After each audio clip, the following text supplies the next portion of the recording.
Rightio, so let's do a little walk around the rig. First of all, before we go too far, when you see the inside of it, it doesn't always look like that. We've taken the opportunity to strip everything out of it and give it a bit of a clean. And this is all the gear that lives inside the car permanently while we're travelling. So we've got a couple of stand-up paddle boards, a sun shelter, a couple of backpacks, the fishing gear, a carton of beer, carton of wine, bits and pieces, walking sticks, fishing rods, you name it, it's all there. Let's just we'll start at the back here and have a look. So I've got two drawers here built by Custom Installations in Wangara in Perth, and I'm really happy with them. They've been terrific. Two things I'd mention though. The first one is the panel here at the back. So I've got two 12-volt cigarette sockets and then two twin USB chargers. But the trouble is it's too far out. So if you want to plug something in when you're driving and then shut the door, it does pinch the cable. It just needs to be recessed back a centimetre so you had that little bit of extra room. So if you're getting a set of drawers built, it's something that's definitely worth considering, is the amount of room between your tailgate and the panel, and just make sure there's enough room to get a plug in there, because most plugs stick out quite a bit. Also a little LED light up on the tailgate here, so at night time when you open the drawers it illuminates what's in the drawers, and that's really good. Pretty stock standard with most of the works these days. In the drawers, this one here has all the tools. I've got a pretty extensive toolkit that I carry with me, and it's been invaluable. So it's one of those things, some people go skimp on the tools. I've got a pretty extensive toolkit. At least every time you need something, you know you've more than likely got it. Also, the chainsaw lives in the back here as well. Little electric Ryobi battery operated chainsaw. It lives in there quite nicely, just sits in there. Okay, so this is worth having a look at as well. This is from iTech World. You'll find them online. They've got all sorts of good gear. But this is one of those jump starter battery kits, and I've used this one probably about half a dozen times. Once on myself and 5 times on other people, and they are really good. So it saves you carrying around a massive pair of jumper leads. You can also use this to power your iPads and phones and charge all that sort of gear. Really good. Keep an eye on the sales, they pop up every now and then. I think this is a 1500 amp hour one, or 1500 watts, or not sure how they rate them. You can probably find it on the pack here somewhere. There it is. It's 1000 amps, iTech 1000 amp jump starter. So they reckon it's good enough to start any V8 diesel engine. And as I said, I've used it on myself once and on a couple of other V6 and V8 engines, and it jump starts with no trouble at all. The only thing to know though, if the battery is completely dead on the other vehicle, it won't work. You do need just a slight voltage on the other battery for this to register that it's connected and for it to work. Something I found out the hard way. So that's one drawer, and in the second drawer,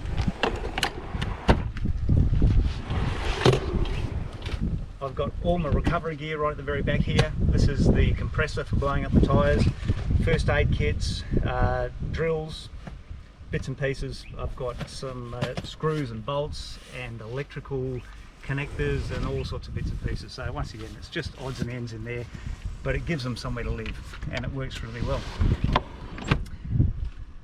The pull-out drop-down slide is essential, so this is great. This is a clear view, easy slide, and it drops down to give you easy access into your fridge. This is just great. It takes up a bit of room, but it's wonderful. Otherwise, you're trying to get into the fridge when it's up overhead high. It makes it really difficult.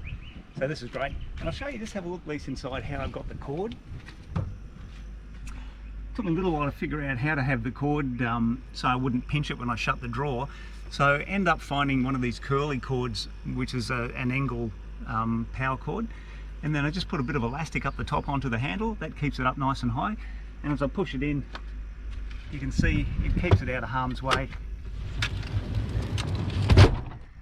And no problems at all. Don't have any trouble guillotining your cord, which is great. So I've got an auxiliary battery under the bonnet. I'll show you that arrangement pretty shortly. So the power for all the sockets at the back there, for the little LED light and for the fridge, all runs from the auxiliary battery to a distribution box mounted here at the back of the drawers, and all the fuses are in there, so it's really easy to get to. And then you've got the power point here that runs the fridge, which is a screw-in one, those Engel type screw-in ones, so it won't come loose. But I just decided to do it this way, just to give me easy access to the fuses, so I don't have to pull the whole car apart to try and find a fuse if I blow one. Under the bonnet, so I've had a little bit of work done under the bonnet, so I'll take you through it.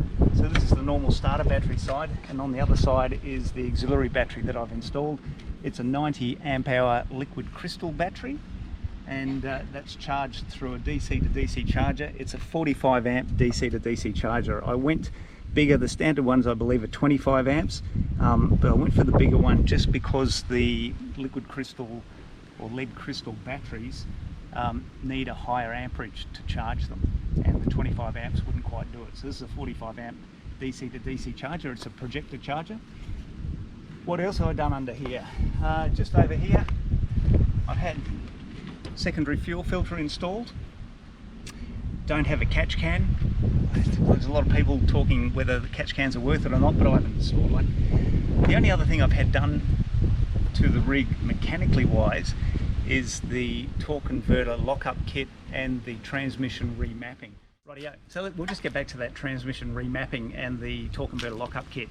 So the problem with Toyota Land Cruisers is that they don't go into sixth gear until they get over about 110 or around 110 kilometres an hour. So when you're towing, especially in WA, and I'm not sure what the speed limit is in the other states, but normally you're limited to 100 kilometres an hour, so it will never drop into sixth gear. When you get the transmission remap done, they move the shifting points from 4th to 5th back to 80 kilometres an hour, and from 5th to 6th to 100 kilometres an hour. So you can speed up to 100, it'll drop into 6th gear, ease back just a little bit. I sit at 98 with it in 6th gear and running at about 15 to 1600 RPM, and I'm doing about 20 litres per 100k, flat road, no wind. And it just sits there beautifully, and if I need to I can just drop it back to 5th gear, put my foot down a bit, and away I go. So it just made it a completely different towing vehicle. It is so much better, and I've got the Richards transmission lockup and torque converter that was installed back in Perth.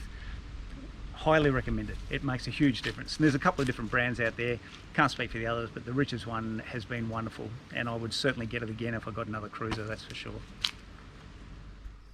So here we are, new day. Battery went flat before. So let's talk about tyres. I've got 6 of them. So I'm not a tyre expert. I know in general they should be round in shape and probably black in colour. Other than that, don't know a lot about them. But I've got Toyo ATs on at the moment. I had prior to this the Toyo RTs, rough terrain tyres, and they were really good. I got about probably about 90,000 kilometres out of them, and did about 10,000 Ks on dirt roads. So we did the Gib, we went right up through central WA, and those things copped an absolute flogging. And in the end, there was still plenty of rubber left on them, but they were chewed out quite a lot, and I wasn't keen to sort of set out on this on the next leg with the tyres like that, so I opted to change them over.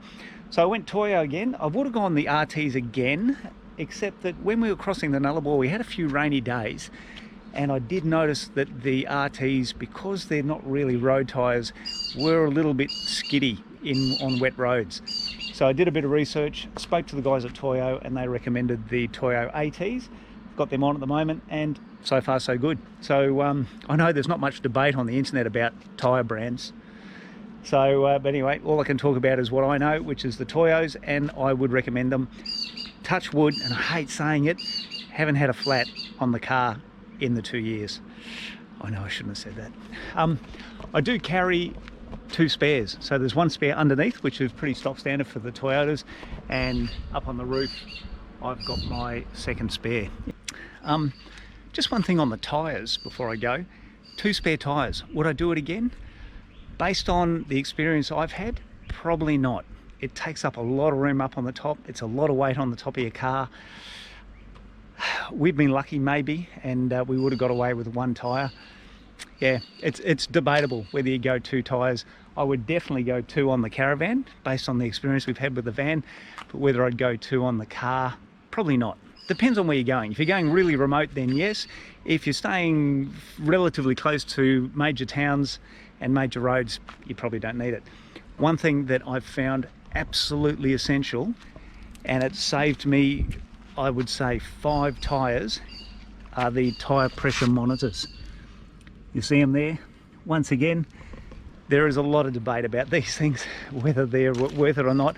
My experience, like I said, I've had probably 5 flat tyres that these things have alerted me to before I've destroyed the tyre. When you're driving dirt roads or corrugated roads, you would have no idea that a tyre is on its way out because of the way the car's bumping around. So these things have 3 different alarms. They have high pressure, low pressure, high temperature, and fast deflate. So even if it starts to deflate, even before it gets to the low pressure set point, it will alarm you saying that the tyre's going down. You've got time to pull over and have a look and see what's going on. I would 100% recommend tyre pressure monitors on the car and on the van. So this is a Safety Dave unit. There's lots out there. Do your own research, figure out which one's best for you, but they're great. Highly recommended. What's next? Roof rack. So I've got a Tracklander roof rack. I think it's 2.1 long, and I went for the Tracklander purely because it's got the great base, or the mesh base, rather than the tracks. And I just thought it would probably be more versatile. You can tie anything down anywhere just using straps. If you've got the rails and you've got to fit the slidey sort of tie down points in, you've got to get up on the roof to try and do that. I don't know, it just seemed very fiddly, so I thought I'd go with this, and I'm 100% happy with it. It's been great. Where were we? What else is up on the roof up here? Oh, I know what's up here. These things are a godsend. So 100% you've got to carry a long handled shovel, and Max Tracks, they have saved our lives. Maybe not our lives, but saved a lot of huffing and puffing and arguing and carrying on. So I've got 4 of them, and we have been in some really sticky situations that these have got us out of. You just put one under each tyre, nice and slowly, just let it crawl out. In fact, if you use crawl control and Max Tracks, I don't reckon there's anything you can't get out of. So yeah, Max Tracks are fantastic. There's cheap ones and expensive ones. I actually bought mine off Gumtree, and I paid $250 for the 4 of them. And a couple of studs were chewed off, or what they call them, little nipples on them had been chewed off. Somebody had spun the tyres and burnt them off. And what I did, I just drilled a hole through, and I put in a galvanised nut and bolt. Seems to work fine. So anyway, yeah, keep an eye out. Gumtree, people sell them all the time. Big difference between cheap ones and expensive ones. I've seen a few YouTube reviews, and that is that the cheap ones won't bounce back if you put a lot of deflection in them. So if you're trying to bridge a gap between rocks or something like that and you bend them, they don't bounce back as well as the Max Tracks originals do. But if you're just trying to get out of the sand, cheap ones are just as good as the expensive ones, from what I've seen on YouTube. And you've got to trust YouTube, don't you? That's about it. What else? I don't think there's anything else. I bought the car second hand, so it's a 2017 200 VX. When I bought it, it came with the bull bar, the spotties, the winch, the light bar, UHF radio. All of that gear was already pre-installed. I probably wouldn't put a winch in again. I've used the winch once, and that was to pull somebody else out of a bog. But we could have done it with a snatch strap. I just wanted to use the winch, never used it before. Spotties are great. Everyone knows about spotties, no need to talk about those. UHF radio, I wouldn't travel without one. They are very, very good. So there we go. I reckon that's about it for the rig. I hope you enjoyed the tour. There's one more thing, completely forgot about it. I've had a GVM upgrade done. I should have mentioned, it's probably the most important thing out of everything. So I had the GVM upgrade done. I went with ARB, did a lot of research, spoke to a lot of people, and in the end, ARB just seemed to know a bit more about what they were talking about. I also did a lot of work with ARB on working out exactly what the weights were I was going to carry. So everything you can see on the car, including all the gear that sits in the boot, in the drawers and in the boot, I did a spreadsheet with all the weights, and I worked out whether it sat forward of the front wheels, between the wheels, or behind the rear wheels. And so we had a good idea of what the weight distribution of the car was going to be. took that into ARB, and then they played with the numbers for a little while, and then they came up with a set of shockies to suit me. So the GVM upgrade I got takes the GVM of the car up to 4015, I think. Let me just have a quick look. Modified vehicle 4015. So it is 4015. So I've got the plate. You can see it down there. Don't want you to see my VIN number because someone will flog my car. Yeah, so it's all legal. You can get it done in Western Australia. It does just cost you a little bit of money because it's got to go to an engineer and be certified. But I had it done. It also raised the car by about 50 mil, which has been great. Because I spend most of my time driving around with a van behind it, it doesn't feel stiff at all. In fact, it rides really nicely. When I unhitch the van, and the tow weight on the van's 220 kilos, tow ball weight. When I unhitch the van, it is a little bit stiff, but it's not bad. You can put up with it. It's not as though you're sort of driving over speed bumps or railway lines all the time. The one thing I do all the time is if I'm on corrugated roads, I let my tyres down. So normally run with 45 in the rear, 40 in the front. If we're going to do a corrugated road, I'll drop them all down to 30. The difference is unbelievable. So never hesitate to drop your tyre pressure if you're on a corrugated road. It just makes it so much more bearable. It would have to be a 50 to 60% improvement in the ride once you let some air out of your tyres. So never hesitate. I used to be, it's got a pain in the ass. You've got to get out there and let the tyres down and inflate them again. Mate, for the 10 or 15 minutes worth of work, if you're doing 10 or 20 kilometres on a corrugated road, it is worth it, without a doubt. So, yeah, so the ARB shockies, they're great. Haven't had too many problems with them. The only one thing I've got is the driver's side front one squeaks a bit. And I've had a few people have a look at it. No one can really tell me what it is, but you've probably seen it in the videos going over the corrugated roads and things like that. You can hear that one squeaking away. You just put up with it. What else can you do? Okay, I think that's about it. Catch you later.